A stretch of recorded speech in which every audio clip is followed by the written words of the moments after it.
Chapter 11. Thor is angry. The storm raged through the whole of that night. Hiccup lay unable to sleep as the wind hurled about the walls like 50 dragons trying to get in. "Let us in, let us in," shrieked the wind. "We're very, very hungry." Out in the blackness and way out to sea, the storm was so wild and the waves so gigantic that they disturbed the sleep of a couple of very ancient sea dragons indeed. The first dragon was averagely enormous, about the size of a largish cliff. The second dragon was gobsmackingly vast. He was that monster mentioned earlier in the story, the great beast who had been sleeping off his Roman picnic for the past 6 centuries or so, the one who had recently been drifting into a lighter sleep. The great storm lifted both dragons gently from the seabed like a couple of sleeping babies and washed them on the swell of one indescribably enormous wave onto the long beach outside Hiccup's village, and there they stayed, sleeping peacefully, while the wind shrieked horribly all around them, like wild Viking ghosts having a loud party in Valhalla, until the storm blew itself out and the sun came up on the beach full of dragon and very little else. The first dragon was enough to give you nightmares. The second dragon was enough to give your nightmares nightmares. Imagine an animal about 20 times as large as a Tyrannosaurus Rex, more like a mountain than a living creature, a great, glistening, evil mountain. He was so encrusted with barnacles he looked like he was wearing a kind of jewelled armour, but where the little crustaceans and corals couldn't get a grip in the joints and crannies of him, you could see his true colour, a glorious dark green. It was the colour of the ocean itself. He was awake now, and he coughed up the last thing he had eaten, the standard of the 8th Legion with its pathetic ribbon still flying bravely. He was using it as a toothpick, and the eagle was proving very useful for teasing out those irritating little pieces of flesh that get stuck between your 20-foot back teeth. The first person to discover the dragons was Bad Breath the Gruff, who set out very early to check how his nets had fared in the storm. He took one look at the beach and rushed to the chief's house and woke him up. "We have a problem," said Bad Breath. "What do you mean, a problem?" snapped Stoic the Vast. Stoic had not slept at all. He had lain awake worrying. What kind of father did put his precious laws before the life of his son? But then, what kind of son would fail the precious laws that his father had looked up to and believed in all his life?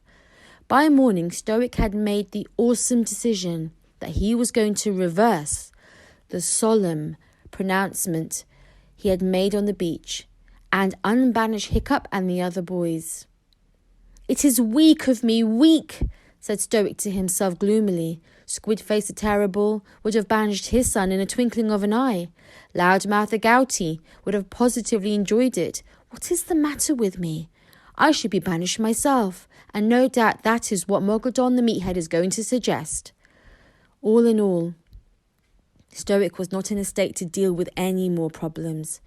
"There's a couple of humongous dragons on the long beach," said Bad Breath. "Tell them to go away," said Stoic. "You tell them," said Bad Breath. Stoic stomped off to the beach. He returned again, looking very thoughtful. "Did you tell them?" asked Bad Breath. "Tell it," said Stoic.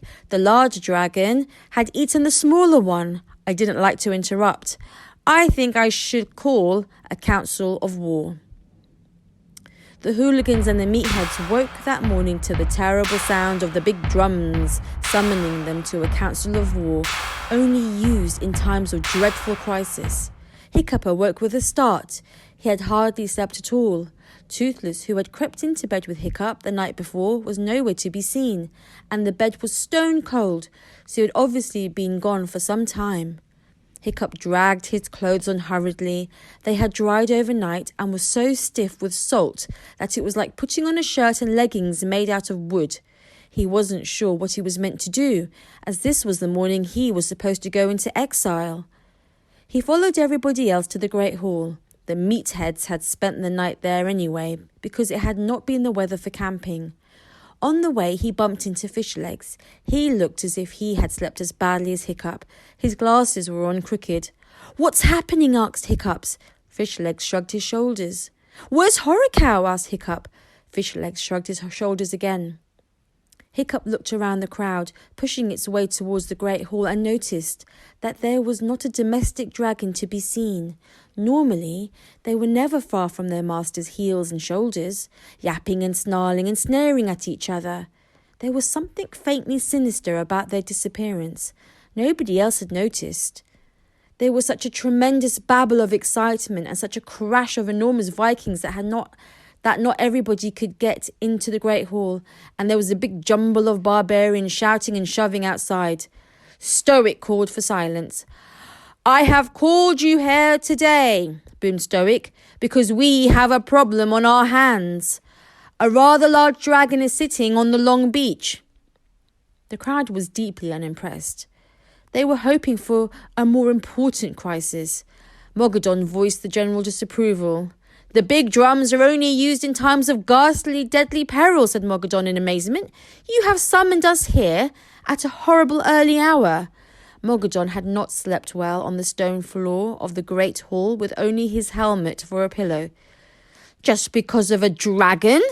I do hope you are not losing your grip, Stoic," he sneered, hoping that he was. "This is no ordinary dragon," said Stoic. "This dragon is huge, enormous, gobsmackingly vast. I've never seen anything like it. This is more of a mountain than a dragon." Not having seen the Dragon Mountain, the Vikings remained unimpressed. They were used to bossing dragons around. "The dragon," said Stoic, "must of course be moved, but it is a very big dragon." "What should we do, old Wrinkly? You're the thinker of the tribe." "You flatter me, Stoic," said old Wrinkly, who seemed rather amused by the whole thing. "It's a sea dragon, Giganticus Maximus, and a particularly big one, I'd say. Very cruel, very intelligent, ravenous appetite. But my field in early Icelandic poetry, not large reptiles." "Professor Yobbish is the Viking expert on the subject of dragons. Perhaps you could consult his book on the subject." "Of course," said Stoic. "How to Train Your Dragon, wasn't it? I do believe that Gobber burgled that very book from the Meathead Public Library." He gave a naughty look at Mogadon the Meathead. "That is an outrage," boomed Mogadon. "That book is Meathead property. I demand its instant return, or I shall declare war on the spot." "Oh, put a sock in it," Mogadon said Stoic. "With the soppy librarians like yours, what can you expect?" The hairy, scary librarian blushed a delicate pink and shook his size 18 shoes.